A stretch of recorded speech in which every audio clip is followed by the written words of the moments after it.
Hi, today I've got with me Kay Lucas, a very experienced agent, 25 years plus in the industry. She's seen dips and dives in the market over the years, and so she's the perfect person to talk to about the real estate market under COVID-19. So thanks for being here today, Kay. Thank you, Ailsa, for having me. Awesome to see you. So under COVID-19, the real estate landscape has changed. There's also protocols on viewing properties. But if we go back to real estate under COVID-19, so is it a good time to buy?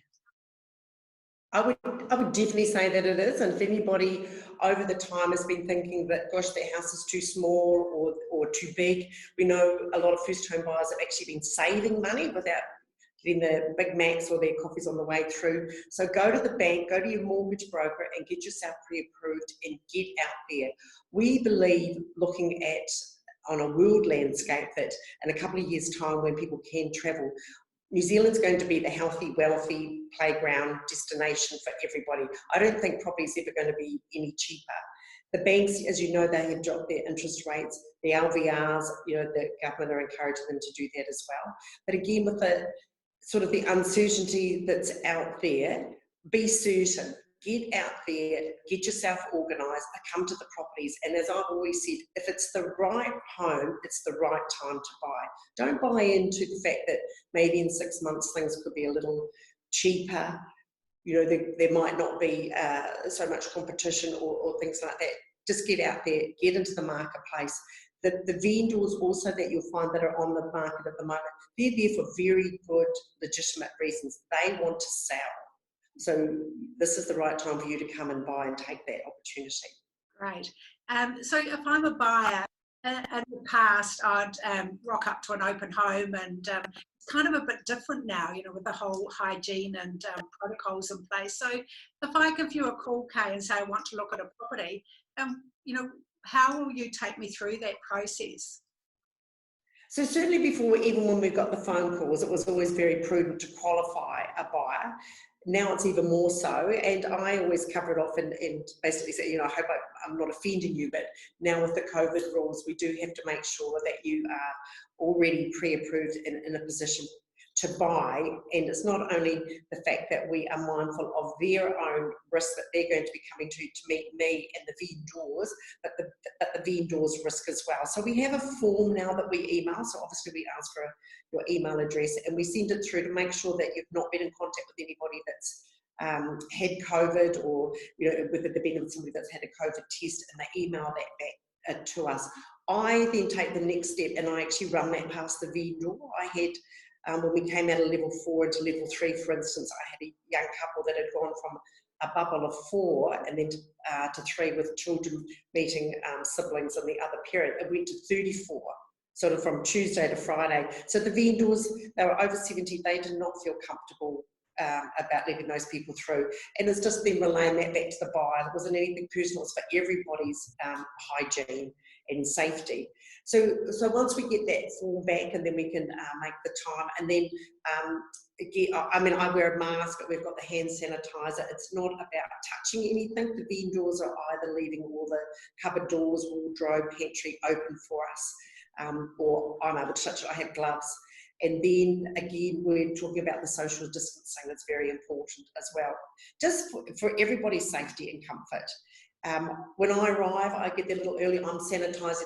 I've got great vendors that already have, and then when we leave, we sanitise. Level 2 has meant that we've been able to have open homes, which has been fantastic. So those things still happen. Obviously, we're not setting the form out because we're not sure who's coming.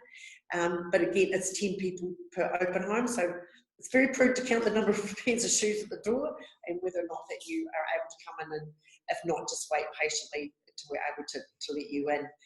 So at the open home, we have a register that we get you to sign, which 25 years ago, we wanted your details so we could annoy the bejesus out of you. And then latterly, it's been about health and safety that we've told you about, don't slip on the lino, don't drink the bleach, and now it's for contact tracing. So we just asked you to fill all that out, and how many in your party, and things like that. But everybody so far has been very good, Ailsa. They understand exactly why. And when we're asking about your finances before you come through with your pre-approved, it's not that we, are trying to offend you or grill you or find out whether you're financially capable. It's just that we're all safe. Yeah. So, Kay, do you find that buyers are doing more research, perhaps asking for a walkthrough or a virtual tour or a floor plan or something prior than? Definitely.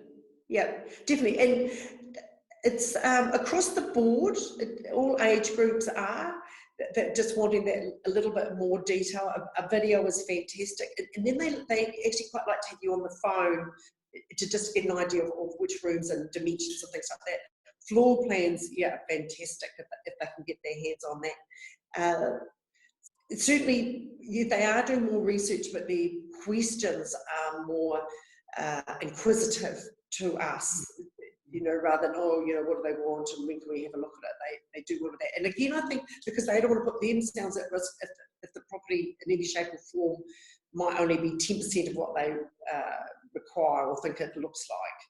So definitely, and which is great because then we flip it back to the vendor when we make the appointment, that they have asked the right questions, they're drilling down to get as much information so that, again, they are safe. Yeah. So clearly the agent in the relationship with the seller and the buyer is more sort of integral than ever before. Clearly you're earning your commission, and it's just a different role now. So I absolutely take my hat off to the agents out there, having to really create those relationships with buyers and sellers so everyone feels that trust and comfort.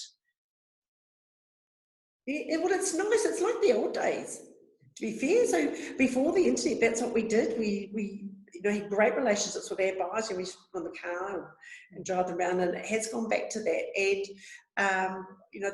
people my age, older people, they love it. It's like the old time, and I think the younger people coming through too, after spending time with family and their street community, are enjoying that. And you are becoming back to being more of a trusted advisor, Ailsa, which is what we used to be. And they know that we're taking every precaution, every care for everybody concerned through the process. And I think they're really enjoying it. Right. Hey, look, Kate, thanks for coming in and talking to me today. So, if anyone's interested in talking about property, then contact Kay Lucas. She's with Harcourts in Dunedin. Find her on Google, or k.lucas@harcourts.co.nz. So thanks, Kay. It's been awesome. And look forward to catching up.